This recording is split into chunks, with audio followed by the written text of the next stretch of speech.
Hey guys, welcome back to the wood shop, and today we're going to be adding infeed and outfeed tables to my DeWalt planer to see if we can kind of minimize that snipe that everybody hates.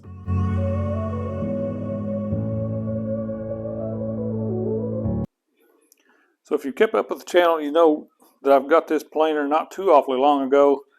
I opted not to buy the infeed and outfeed tables with it at the time, just because of money issues and stuff, although these aren't very expensive, but that's what I went with anyway. And when I got it, I tried a couple of the small boards, short boards, and relatively no snipe whatsoever. But I have noticed on some of the longer boards I do get it, and I suppose it's because I don't have these tables on it. So today we're going to attach these, open these up, see how they work, and see if they'll eliminate most of that. So let's dive right into it. I've got the old razor knife out here. I've got tape and glue on the box.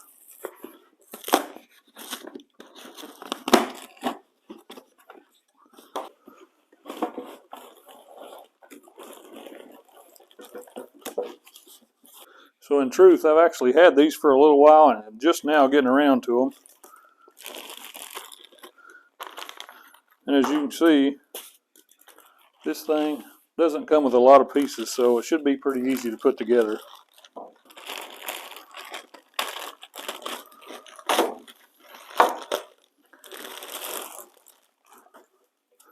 So we've got the first one open here. It certainly comes with the instructions. I'll give those a quick read and see how we install this stuff. It says to make sure you've got 3 or 4 inches to the front of this thing. This is heavy. I'm going to just lean the edge of it off my table here. So it does come with some hardware, a couple different size bolts here. Each of them are Allen head. And then there's a nut, of course. So it's a good idea to go ahead and get your tools laid out and found before you dive into this. But these appear that they are the same size, even though one of them is smaller than the other. So the nut requires the good old 10 millimeter. I've got a ratchet wrench. And then the head of these, I'm sure you can find something in pretty much anything, but if you don't have a set of these T-handles, I recommend you getting a set of those. Much easier about holding things and getting things locked in place. Also, you know, kind of helps prevent hand fatigue as well. So the first step it says to do is to take the stepped Allen bolt and the spring that it comes with, slide those over them. Now after that, you'll notice there's 2 holes in here and the top one is larger. So you're going to take that stepped Allen bolt with the spring, push it through, and you can kind of feel it depress. And then you're going to take the nut, it's kind of hard to show that, but underneath, of course, you take the, hold the wrench on the end of it.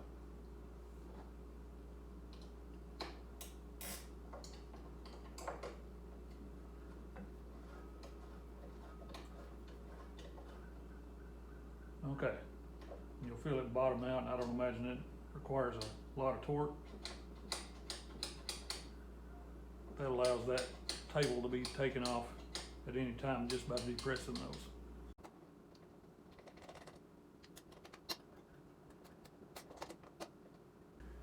And then after that, you want to follow up with the shorter Allen head screw, and it's going to go in the smaller hole, which will actually be threaded.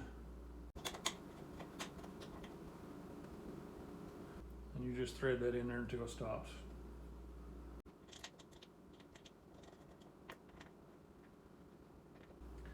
And then you want to go ahead and do the same thing on the back as well, and then you're pretty much ready to install these tables.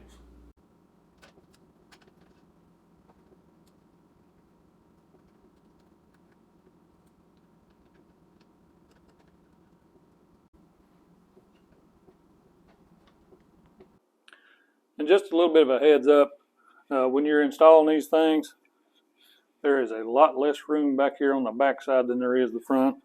So if you got big hands like I do, it might be a little bit of a tight fit, but the way I got it installed, I put the nut before I started the Allen bolt and just kept messing with it until I finally felt it get started, and then took my Allen wrench here and got it going until it threaded on there pretty good, and then I come back with the wrench on it. Okay, so I turned the camera to where you're not facing the direct sunlight, but I'll move it around here in a minute. What I'm going to do is go ahead and test this without the tables attached and a fairly long piece of wood. Now, most of you may or may not have a dust collector hooked to yours. I do not. The only dust collector I have is a small one that I can roll around. Right now it's currently set up over my wood lathe. I just don't feel like moving it over here. When it's winter time I do that, so I'm not opening the door and having the cold come in. Regardless, I've got it pointed outside, so all the shavings will go outside. But we'll go ahead and get this first piece run through without the tables. We'll attach the tables and then see if we get a better result.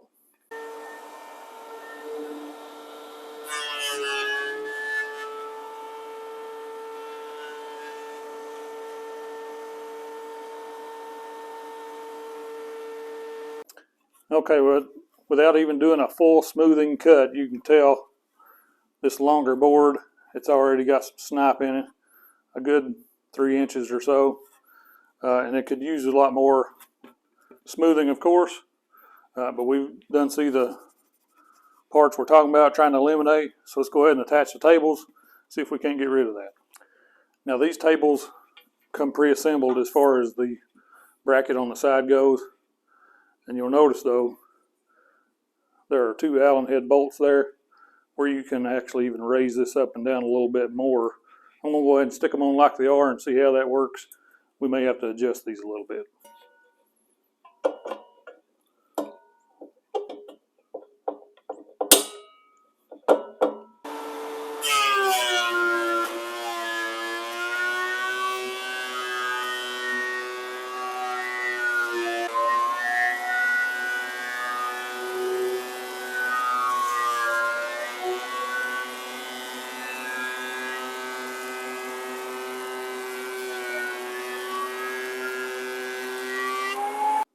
So there we go, guys, and I think from this board you can kind of tell, the answers speak for themselves.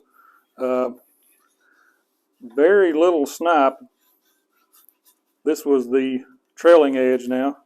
I did have still just a tiniest little bit here. You can kind of catch it in the light, but to the hand you barely can feel that, so I feel like once you do your sanding, that'll be gone if you needed to. A lot of people actually leave their project boards a little longer so that they can cut that off. But that's one reason I wanted to try these tables, to try to eliminate that, because snipe to me is one of those things it's not always in my mind, and sometimes I'm cutting these pieces and then all of a sudden I've got snipe on them and I'm already at my final length. So this is going to help me out a lot. One other little feature I wanted to share with you before we end this video is that these tables also raise up and kind of out of the way, so if you're in kind of a limited area, that'll help you to kind of keep this thing a little condensed.